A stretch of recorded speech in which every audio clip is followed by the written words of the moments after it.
92.3 FM Radio Manila, your favorite music radio, Ka-Vibes. Andito na ang bagong baby ng bayan. Pero promise, hindi kita bibitawan. Andito na rin ang bagong magiging bestie ng mga above na binitawan. Siyempre walang iba yan. Ang baby mo pagdating sa radyo. Ang nag-iisang DJ May for the main event. Kaya naman samahan at pakatutukan niyo na ako hanggang 12 midnight pa tayo. Oras 11:34 na. Magandang gabi, Metro at Mega Manila. 102.3 Baguio at ganun din sa 97.5 Jensen. At sa lahat ng nakatutok habang sila ay nakahiga at yung mga iba naman nasa ibang bansa pa. Through our FM Radio Philippines app na nakikinig sa atin mapalusong Visayas at Mindanao. Maayong gabi sa inyong tanan. At tayo rin ay live na live dito sa ating YouTube channel ng 92.3 FM Radio Manila. At gusto ko rin batiin ng magandang gabi na nakikinig sa atin. Si Sir Titus Almonte, oh. At ganun din sila Gloria Constantino Mesiano, Adrian Sabroso, Neil Bryan, Bernard TV, Deputy Ranty, Mary Dulay, Daniel Yap, William Ortel, Lawrence Manipor, Omit Ben at sa lahat ng nakikinig sa atin. Maparadyo, mapa-livestream, mapa-FMR Philippines app. At alam ko maulan-ulan, kaya naman po, paalala sa lahat ng mga nagmamaneho at nasa labas pa ng kalsada. Mag-iingat po at madulas ang kalsada. Dahan-dahan lang at huwag aantok-antok. Kung feeling mo inaantok ka dahil nga sa weather, itabi mo muna yan. Magkape-kape ka muna. Nang sa ganon, mainitan din ang pakiramdam mo, di ba? At magising-gising ka. So, mas marami ka pang pwedeng gawin o ibiyahe kung gusto mo talagang bumiyahe hanggang umaga.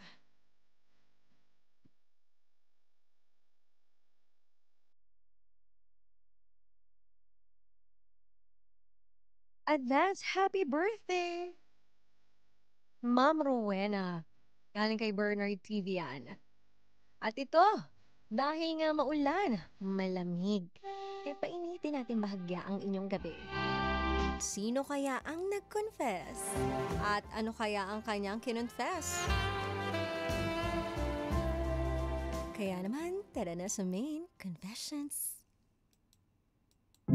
May mga lihim ka bang gustong sabihin? O mga sikretong gusto mong aminin? Halika't ating pag-usapan sa Main Confessions.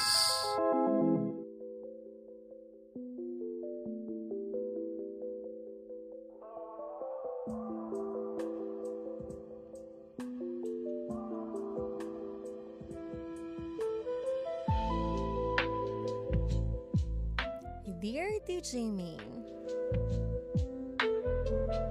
itago mo na lang ako sa pangalang Eliza ng Pasay City. 33 years old at may asawa, si Marco. Laking tuwa ko nga pala nung makita kita sa taping ng isang pelikula malapit dito sa amin. Gusto ko nga sanang lumapit at magpa-picture sa'yo. Kaso, mukhang busy kayo. Sayang ang chance, pero okay lang. Palagi namang kitang napapakinggan sa radyo.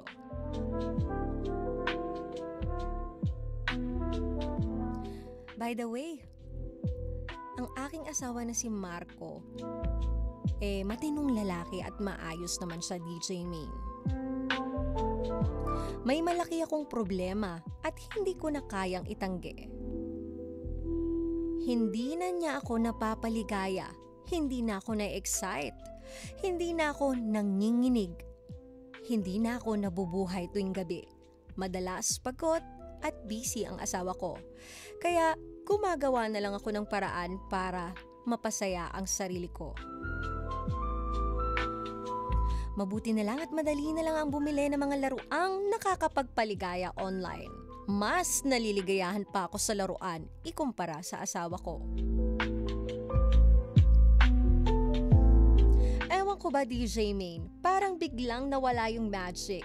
Mahal ko ang asawa ko pero hindi na ako maligaya sa ganitong sitwasyon ng sex life namin. Hanggang sa isang araw, dumating si Carlo.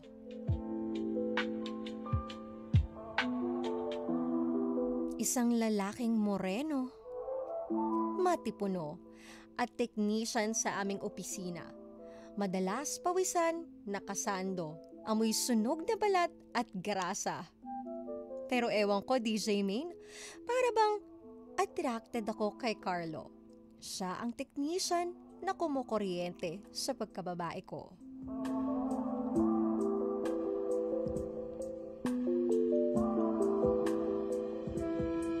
Isang hapon, sinabayan niya akong magyosi sa likod ng aming opisina. Tumapat siya sa likod ko at binulungan ako. Amoy mo pa lang, kakainin ka na agad. Pero ang tagal mo nang hindi nakakaranas ng ganon. Napakagat ako sa labi kasi totoo. Lumakas ang kabog ng dibdib ko. Hindi dahil sa takot, kundi dahil sa excitement. Idinikit niya ang buhol niya sa likod ko. At doon, DJ Main, in an instant ay naramdaman ko na namasa ang underwear ko.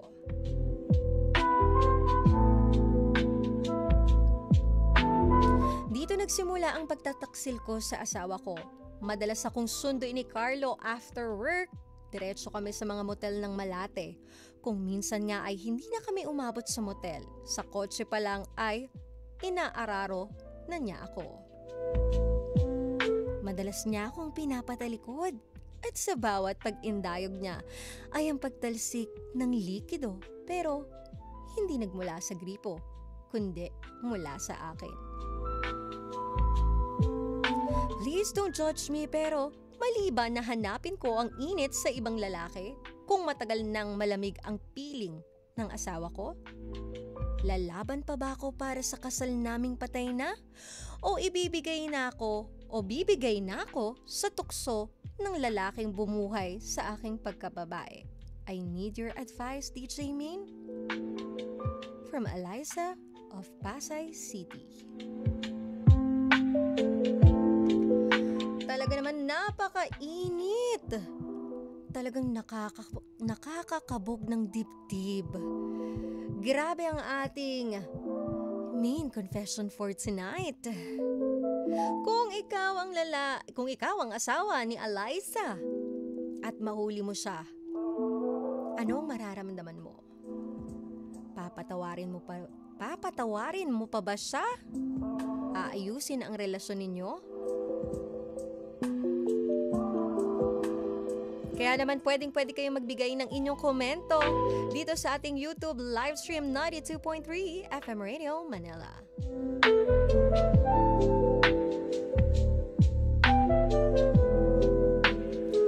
Sa totoo lang, maraming kababaihan na tahimik na dumaraan sa parehong emosyon. Pagkasabik, frustration, at ang tanong na, hanggang kailan ako magtitiis? Pero Eliza, gusto kong balikan mo ang dalawang bagay na sinabi mo. Una, mahal ko ang asawa ko. Pangalawa, hindi na ako maligaya. Ito yung dalawang bagay na madalas magkasalungat kaya masakit. Dahil minsan kahit mahal mo, pwede ka pa rin maging malungkot at minsan, sa lungkot na yan, nahahanap mo ang kasiyahan sa ibang tao o sa ibang paraan kahit alam mong panandalian lang.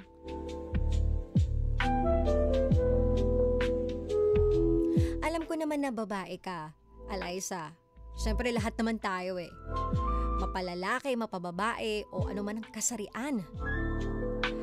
May pangangailangan talaga tayo. Hindi lang pisikal, kundi emosyonal.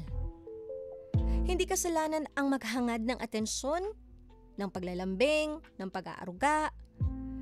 Pero maging maingat ka dahil minsan sa sobrang sabik at gutom, kahit basura, na pagkakamalang pagkain. At baka ma-poison ka pa dyan.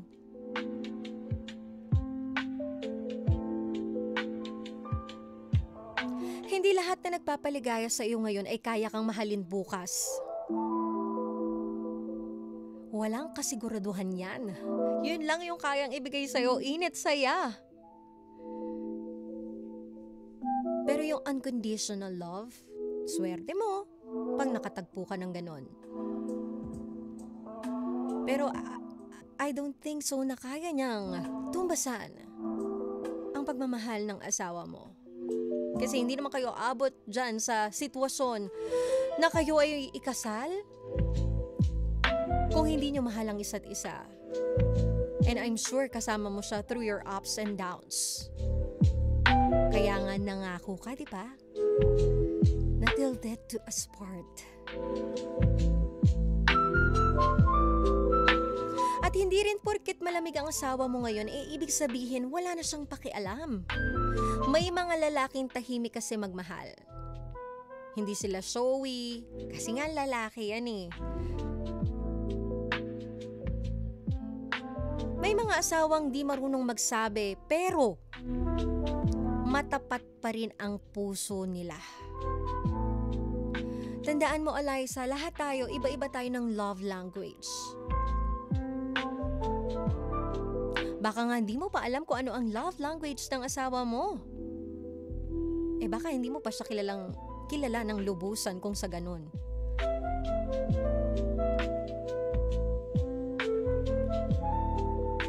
At valid naman siguro yung madalas pagod at busy ang asawa ko. Ano bang mas gugustuhin mo? Yung lalaking busy o yung lalaking nakahilata lang dyan sa sofa ninyo?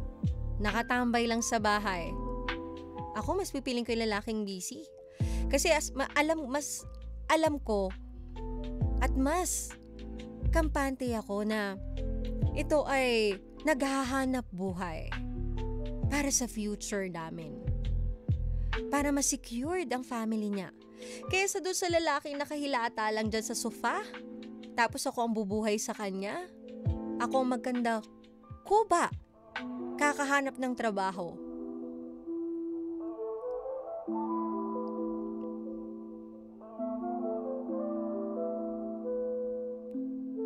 Kaya ngayon, Eliza, tanungin mo ang sarili mo. Sa tuwing kasama mo si Carlo, masaya ka ba pagkatapos? O may guilt pagkatapos ng init?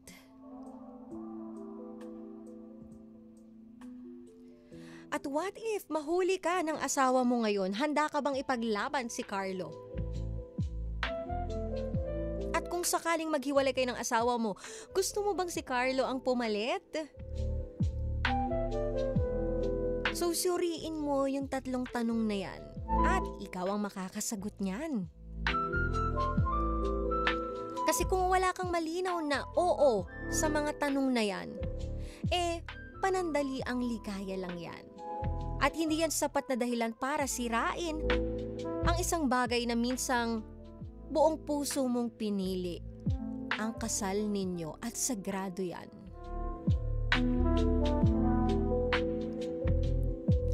Yung init, haplos at ligaya, totoong bahagi naman talaga ng relasyon yan.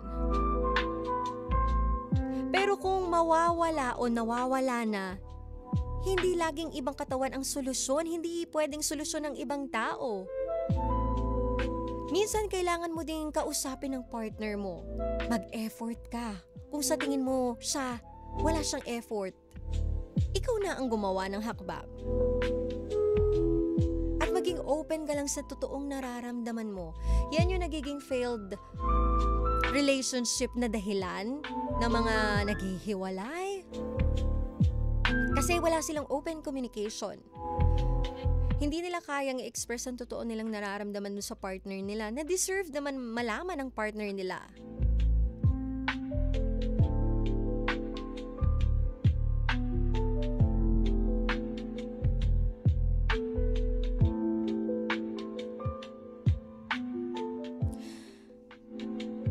Ikaw ba, Eliza, nasubukan mo na bang kausapin ang asawa mo?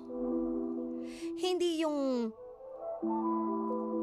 nagrereklamo o nagrarant ka sa kanya, pero yung open ka, yung kalmado ka, yung pinapa-feel mo sa kanya, yung nararamdaman mo at yung nakikita mo sa relasyon ninyo.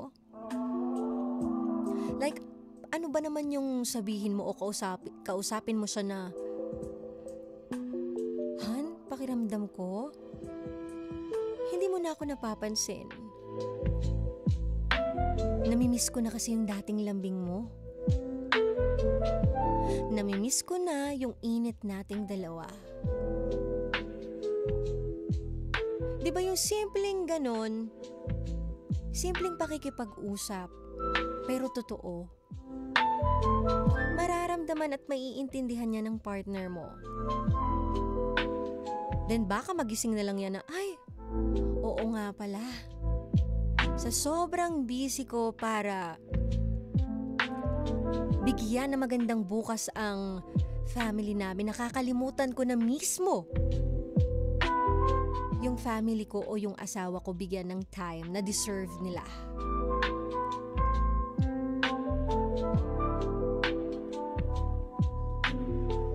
Ito nga sabi ni William Mortel, yun pa rin ang mahirap pag yung mismong asawa niya na ang nakaalam ng pangangaliwa niya sa iba. Oo naman, lalo lalaki yan.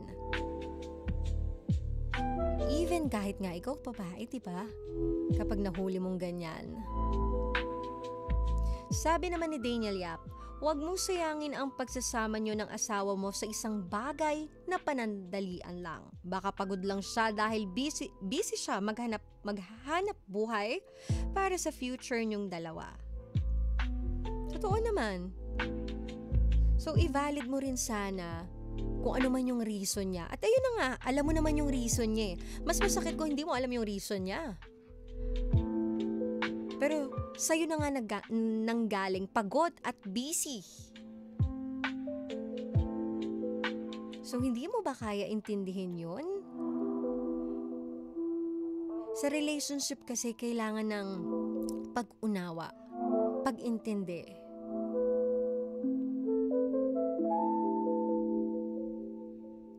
At kung may pag-asa pa, bakit hindi mo subukang buhayin ang relasyon ninyo, yung init na meron kayo? Pero kung wala na talaga kayong nararamdaman pareho, di mag-separate kayo ng maayos at may respeto kaysa yung niloloko mo yung asawa mo, Eliza.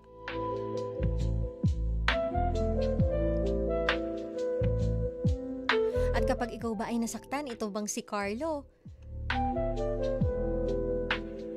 Siya ba ang aakbay at magpupunas ng luha mo? Kaya niya kaya yun? O iinitan ka lang niya ngayon?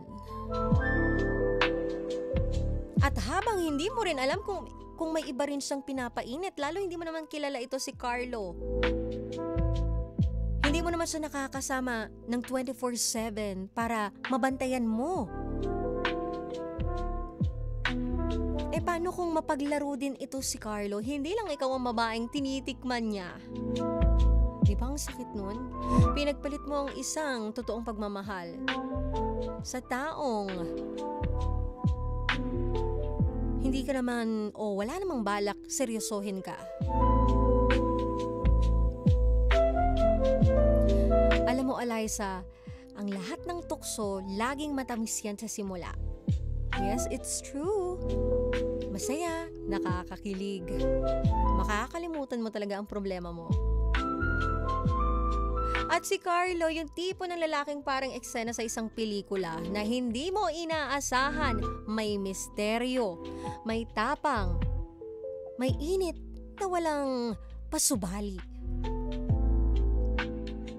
Pero tandaan mo, hindi porque pinaiinit ka niya, kaya ka rin niyang alagaan.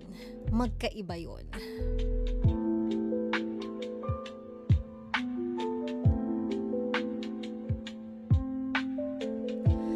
Ang totoong relasyon hindi lang tagpo sa likod ng kotse.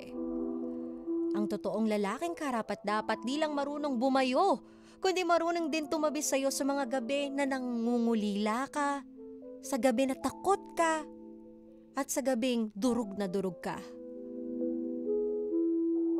Yung sasamahan ka sa pait, sa saya, sa achievements mo, at dun sa mga ikababaksak mo, andyan siya para sa'yo.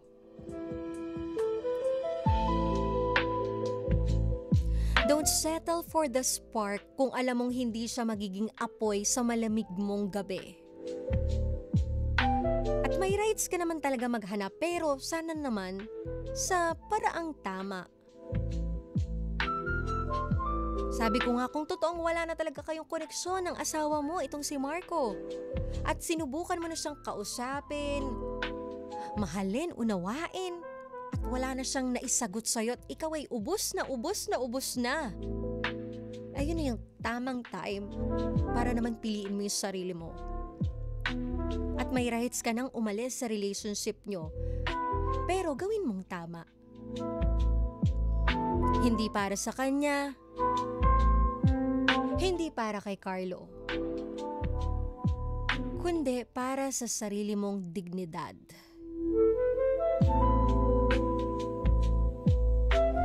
Diba, para pagdating ng araw, masasabi mong, oo, nasaktan ako. Oo, pinagkaitan ako. Pero hindi ako naging madumi. Hindi ako nagtago. Hindi ako lumihis ng palihim. Naging totoo pa rin ako. Hanggang sa huli. At ang sarap mabuhay ng walang guilt. Walang regrets.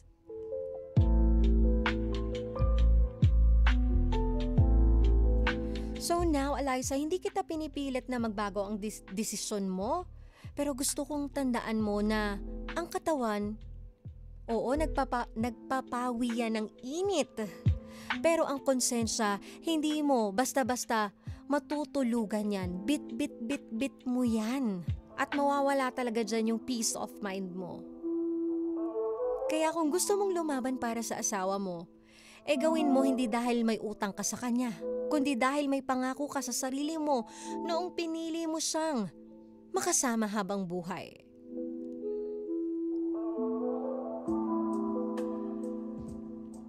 Pero kung pipiliin mo si Carlo, sana naman siguraduhin mong hindi lang ito dahil sa init, kundi dahil alam mo sa kanya ka magiging totoo. Hindi lang sa kama, kundi sa lahat ng aspeto mo as tao.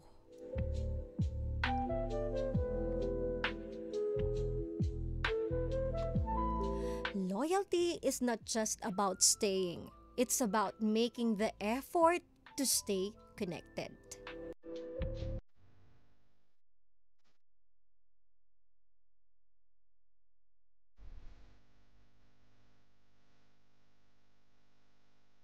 Pag hindi ka na masaya, alis na. Kesa yung niloloko ka pa. Kasi hindi lang naman siya ang niloloko mo kundi pati sarili mo. Di ba ang sarap gumalaw ng wala kang naapakan, wala kang tinatago. At magagawa mo lahat ng gusto mong gawin. So kung hindi ka na talaga masaya, then let go sa tamang paraan. Then heal yourself first. Baka naguguluhan ka lang kung ano ba talaga ang gusto mo. Mahalin mo muna yung sarili mo bago ka maghanap ng ibang pagmamahal sa ibang tao. At kung mahal mo talaga ang asawa mo, ipaglaban mo ito. Kasi itong nangyayari sa inyo ngayon, yan yung pagsubok nyo kung paano mas patatagin ang relationship na meron kayo as mag-asawa. Maraming salamat, Eliza, sa pag-confess mo kay DJ Maine. At sana piliin mo yung tama. Kasi tandaan mo, ang huli, ang di nasa huli ang pagsisisi. Ayan, maraming salamat, Eliza ng Pasay City. Kaya naman sa gusto mag-confess kay DJ Main, ipadala niyo na yan sa ating Facebook page, 92.3 FM Radio, Manila. Maraming salamat. Uy, Dental Clinic, Horticulture by Caldana, Isabero Microblading, Vanity Lounge Aesthetics, Imprint Customs, Zebra Helmets Philippines, Spring Philippines. Yes, the free game Apple to Apple. At pwede nyo ko i-follow sa aking social media accounts. Facebook page, YouTube, Instagram at TikTok pare-parehas na Main Eugenio. At dito sa favorite ninyo lahat ng social media platforms natin. Pare-parehas na 92.3 FM Radio Manila. Sa lahat ng mga nasa biyahe, pauwi, papasok, mag-iingat po at dahan-dahan lang sa pagmamaneho. At bukas, another main confession na naman ang ating haharapin. Same time, same frequency. Lunes hanggang Biyernes, 10 p.m. to 12 midnight. Dito lang yan sa 92.3 FM Radio Manila. Your favorite music radio, Ka-Vibes. Kasama ang baby mo si Radjo, ang nag-iisang DJ main for the main event na nagsasabi na worth it na ang pagpupuyat ninyo. Dahil meron ang magsasabi ng, good night, baby. I love you.